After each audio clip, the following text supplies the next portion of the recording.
Hello and welcome to this lesson on how to play a D chord. As soon as you're ready, let's get started. Step 1. Put your hand in a closed fist position. Slowly open up your fingers, keeping them well rounded, as if you were holding on to a tennis ball. Place your thumb on the neck behind the fretboard, keeping it well hidden. Step 2.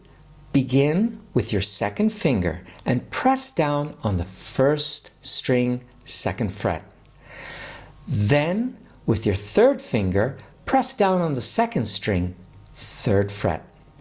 Finally, using your first finger, press down on the third string, second fret.